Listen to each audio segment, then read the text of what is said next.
Mereka nggak pernah melihat ijazah asli, cuman berandai-andai kalau ijazah asli itu harusnya begini. Kemudian dia bandingkan dengan kopian yang dia punya, padahal yang dikopi itu sudah dirubah. 100% saya ahli forensik, tapi ahli forensik kalau caranya nggak benar ya jangan mengajari rakyat sesat itu. Kami keberatan kalau hanya ahli digital forensik dari kepolisian. Ini minimal harus ada ahli digital forensik yang netral atau kalau perlu internasional yang ada. Jalurnya untuk mengundang pakar dari luar negeri untuk bisa hadir itu kan tergantung dari hakim ya kan. Silakan aja kalau itu mengajukan itu, ajukan kepada hakim. Saya akan lanjutkan perbincangan saya juga dengan Pak Rianto dan juga Mas Ruby. Mas Ruby, pertanyaan saya tadi yang terakhir adalah ini kan mau dibawa seharusnya di pemeriksaan di luar negeri begitu, di luar Indonesia. Mungkin ada faktor-faktor untuk menguatkan dan lain sebagainya. Tapi ada perbedaan yang signifikan tidak sih apa yang dilakukan oleh kepolisian kita dan juga di luar negeri seandainya itu betul terjadi? Beda musim kali Mbak, alias lebih dingin kali kalau di sana. Enggak, intinya adalah yang seriusnya sama aja berarti ya. Ini kan saintifik, di mana-mana ilmu saintifik ya pasti teori sama satu. Dan kepolisian kita maupun praktisi kita yang profesional yang swasta itu sudah berstandar internasional, bersertifikasi internasional, menggunakan software sama hardware yang sudah standar internasional, sudah ada pakemnya semua. Jadi dan kita kebetulan misalnya bukan ngebelain masing-masing pihak, tapi kalau pertanyaan tadi berarti kita compare dengan penegak hukum kita. Penegak hukum kita udah cukup lama mengapply atau menggunakan ilmu digital forensik untuk scientific investigation mereka. Jadi kalau dirasa memang alasannya luar negeri untuk agar lebih objektif ataupun lainnya, itu banyak kok pembuktian dilakukan oleh pihak ketiga yang netral gitu ya. Misalnya yang khawatir dengan kepolisian, mereka pun juga bisa meminta pendapat yang sama, misalnya ahli yang lain kan mereka gunakan, ataupun mereka mau bawa dari luar pun saya yakin pasti sama hasilnya. Hasilnya karena sama ya? ilmunya sama. Oke, baik. Menghitung ilmu yang nggak ada yang beda. Toh kalau itu dilakukan begitu Pak Rianto, bisa diakui tidak di Indonesia mungkin? Anda sebagai penyidik, mantan penyidik. Seandainya dilakukan. Jalurnya untuk mengundang pakar dari luar negeri untuk bisa hadir itu kan tergantung dari hakim ya kan. Silakan aja kalau itu mengajukan itu, ajukan kepada hakim untuk saya tidak percaya dengan saksi ahli yang ini, saya datangkan saksi ahli ini. Paling pol gitu, tapi gini ya, tolong kita itu rakyat ini, saya ngomong dengan rakyat. Rakyat itu jangan terbuai dengan teori-teori yang menyesatkan. Forensik itu ada seorang forensik, saya pernah baca statementnya itu. Forensik itu untuk membuktikan ya produk forensik digital forensik. Tapi kalau kemudian sesuatu yang bisa dibuktikan untuk itu tadi, hasil ijazah tadi, nggak betul banget forensiknya, kan itu sudah sumbernya sudah ada, itu menurut Pak Rudi kan analog ya, produk analog. Kalau sudah bisa dibuktikan gitu, kita kacamatanya ya tinggal meyakinkan hakim aja. Kalau penyidik ya sekarang ini meyakinkan hakim. Satu, meyakinkan hakim bahwa ijazah Pak Jokowi itu asli apa tidak, dengan bukti-bukti yang dikeluarkan dari perguruan tinggi dengan saksi yang lain semua yang ini semua. Dan yang kedua, meyakinkan hakim bahwa kalau dari kacamata yang lain ini bahwa apa yang disampaikan oleh mereka itu yang mengatakan bahwa itu jasa palsu itu ternyata barang yang palsu, bukan barang yang kopian daripada yang asli. Kan berarti kan terbukti bahwa itu tidak ada ijazah yang asli kan gitu. Dan tapi digembar-gemborkan dengan ijazah asli. Nah, itulah bisa kena mereka. Inilah ya apa itu di dalam pengadilan yang dulu-dulu itu kan yang diinikan kan yang mereka diputus ya mau mengujarkan kebencian bukan karena ijazah palsunya, karena waktu itu nggak ditunjukkan, tapi yang diinginkan adalah gembar-gembor mengujarkan kebencian itu yang diputus di Semarang itu kan gitu oleh hakim itu menunjukkan bahwa hakim pasti nanti akan melihat teori pembuktian yang berlaku itu yang mana gitu. Dan saya yakin hakim juga pakai teori pembuktian yang selama ini saya pelajari ya, saya penyidik, kalau untuk penyidik kasus ini maka caranya adalah ini gitu, nggak model ini membuktikan ijazah asli kok kemudian percaya sama orang, kemudian ijazah aslinya nggak ada, dia bilang harus tunjukkan pada kami, mari tunjukkan. Itu model mana kayak gitu? Yang namanya pemalsuan itu ya, tuduhan pemalsuan itu harus ada yang aslinya untuk dibandingkan mana yang asli, mana yang palsu. Tapi kan ini enggak, mereka nggak pernah melihat ijazah asli, itu berandai-andai kalau ijazah asli itu harusnya begini, kemudian dia bandingkan dengan kopian yang dia punya, Oh ternyata kok nggak sama, ini Times Roman, ini apa itu model lain gitu. Padahal yang di copy itu sudah dirubah.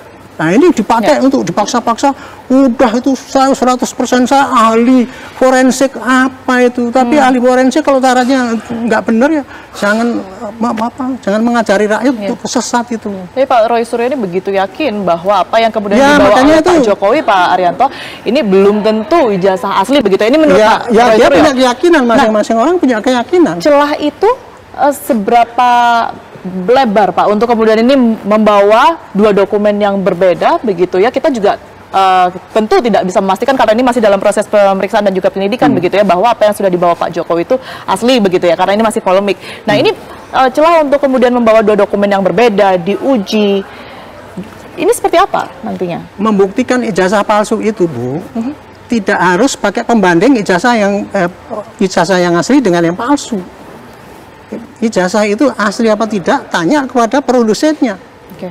Tetapi kalau untuk menunjukkan bahwa dugaan ada ijazah palsu dari kopian itu tadi, inilah yang harus pakai forensik, dibandingkan ini aslinya, ini yang diduga palsu itu tadi, apakah ini tadi memang berasal dari ijazah palsu yang ijazah asli yang dia terima kemudian dipakai untuk menggugat bahwa ini palsu kepada Jokowi kan gitu. Jangan kan enggak, wong ijazah itu baru keluar sekarang ini. Kalau saya sih yakin betul ya bahwa ini makin cepat ini penyidikan dilanjutkan ya, dan kepastian dan penyidik mestinya ya harus lihai ya gitu ya. Bagaimana cara membuktikan ini, teori pembuktian dipakai semua, koordinasi dengan jaksa, dan nanti dibandingkan bagaimana membuktikan bahwa yang diedarkan itu adalah tidak asli. Gitu. Bukan dari kopian daripada yang asli lah gitu, intinya kan gitu. Jadi kalau ini tidak diluruskan ini, wah nanti semua orang dengan mudah, Bu. Kita duduk-duduk manis gini diantem gitu, itu presiden aja digitukan, apalagi orang biasa gitu. Ya. Ini yang pembelajaran pada masyarakat yang harus ditekankan kayak gitu.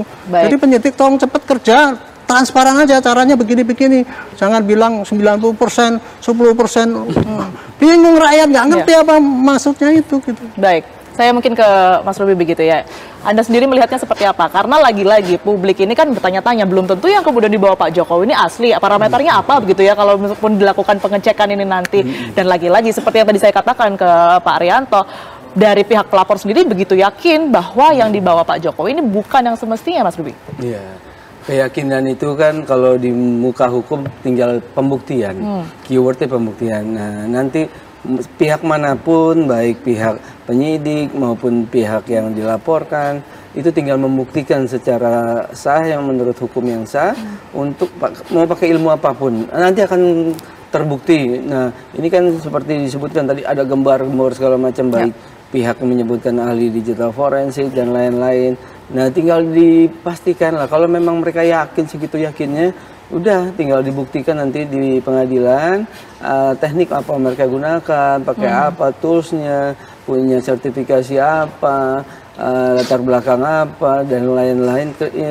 Semua itu nanti, nah tinggal habis itu baru hasil analisanya. Apakah analisanya dari data yang asli, analisanya sesuai dengan kaidah-kaidah ilmiah yang tepat dan sah secara hukum apa tidak. Nah, di ilmu digital forensik itu nggak hanya orang mahir menggunakan alat, tools ataupun sertifikasi, tapi cara dia memproduksi, cara dia membuat melakukan analisa dan membuat laporan hasil forensiknya itu ada caranya dan ada pakemnya sehingga bisa membuat laporan itu sah secara hukum.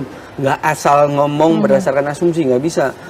Semua ahli apapun selalu harus menggunakan keilmuan di bidang dia untuk memastikan apa yang dia yakinkan benar adalah menggunakan ilmu ini, menggunakan teori ini sesuai standar ini dan kredibilitas orang tersebut seperti apa. Nah, semuanya itu dipakai, pihak manapun bisa akan memberikan keyakinan ke majelis hakim bahwa apa yang mereka pegang, yang mereka tuntut atau yang mereka counter itu adalah sesuai dengan ilmiah dan sah secara hukum. Seharusnya butuh waktu berapa lama, Mas Ruby, untuk ini semua? Sebentar, ini mah hitungan sehari 2 hari juga selesai kalau karena simpel aja, mestinya nggak nyampe sehari juga selesai. Kalau dari keilmuan digital forensik ya, untuk hal-hal yang berhubungan dengan pembuktian digital forensik. Tetapi untuk yang masalah ijazah asli dan segala macam itu kan produk analog dasarnya. Atau ada cara lagi untuk membuktikan dengan pakai forensik yang manual maupun juga dengan pembuktian di produsennya tadi. Nanti kalaupun ditemukan asli atau palsu, ini langkah apa yang biasanya diambil oleh ahli digital forensik begitu ya untuk memastikan sekali lagi bahwa yang sudah dicek ini memang benar adanya? Ya, itu udah masuk ke pokok perkara. Saya sih nggak ngelihat itemnya ya. Masing-masing pihak mempunyai digital evidence apa dulu nih, dan kualitasnya bagaimana, sumbernya dari mana, lalu tingkat keasliannya bisa dibuktikan seperti apa. Nah, parameter-parameter itulah nanti yang bisa memastikan mereka benar atau salah. Gitu, Mbak.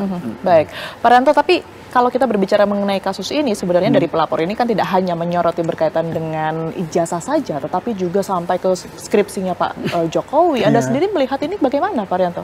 Ya itulah, saya pikir... Apa artinya itu juga perlu dibuktikan, juga merupakan dokumen yang harus diserahkan pihak sekarang, kepolisian? Ya tunggu aja dari itunya. Bunyi laporannya kepada polisi itu apa? Saya kan nggak baca LP-nya daripada yang mereka sampaikan yang pada Pak Jokowi itu, pada polisi mengenai Pak Jokowi. Tadinya ijazah palsu atau skripsi palsu apa-apa dan sebagainya. Lihat laporannya gitu. Kalau seandainya dia menyebutkan bahwa ini skripsinya palsu, ya pasti polisi nanti akan nyari skripsi di sana. Oh, skripsinya Pak Jokowi dulu gimana, yang lain-lain gimana. Oh, tanya dosennya di sana. Yang tahu skripsinya Pak Jokowi benar itu ya hanya yang pegang arsip yang di perguruan tinggi di sana. Nggak bisa kita tanya sama Pak Jokowi asli pasti asli, tapi kalau dari orang-orang yang masih hidup di sana kan itu gitu. Nggak perlu pakai digital lagi kalau kayak gitu. Ini kan produk itu sekali lagi ilmu baru bagi saya, itu analog gitu. Kalau produk itu kayak gitu ya nggak perlu dibuktikan untuk digital. Yang perlu dibuktikan digital itu adalah membuktikan apakah benar-benar tuduhan ijazah palsu itu ada apa tidak gitu. Atau dia memproses pakai digital forensik, proses daripada bukti yang palsu, dipaksakan seakan-akan ini bukti asli, kemudian dibandingkan. Nah sekarang kan ijazahnya Pak Jokowi udah masukkan nih, ini ada pembandingnya, baru sekarang kan bisa dibandingkan dengan aslinya, kan gitu kan bisa dipredik dari sekarang. Berarti kalau dia dulu melihat ada kelainan-kelainan, ya pasti ini dulu diambil dari barang-barang yang sebetulnya tidak benar, tidak asli untuk dicarikan pembanding dengan yang aslinya gitu. Baik, Pak itu perkiraan saya sih itu. Baik, pertanyaan saya mungkin sama dengan Mas Ruby tadi, kalaupun nanti pihak kepolisian sudah menemukan hasilnya begitu ya, asli atau palsu, keabsahan dari ijazah tersebut, langkah apa? Karena memang kita ketahui ada laporan lain ya, ini Pak Jokowi kan melayangkan laporan ujaran kebencian juga ke Pak Roy Suryo begitu. Oh, dua ini cari, maksudnya saya dua nih.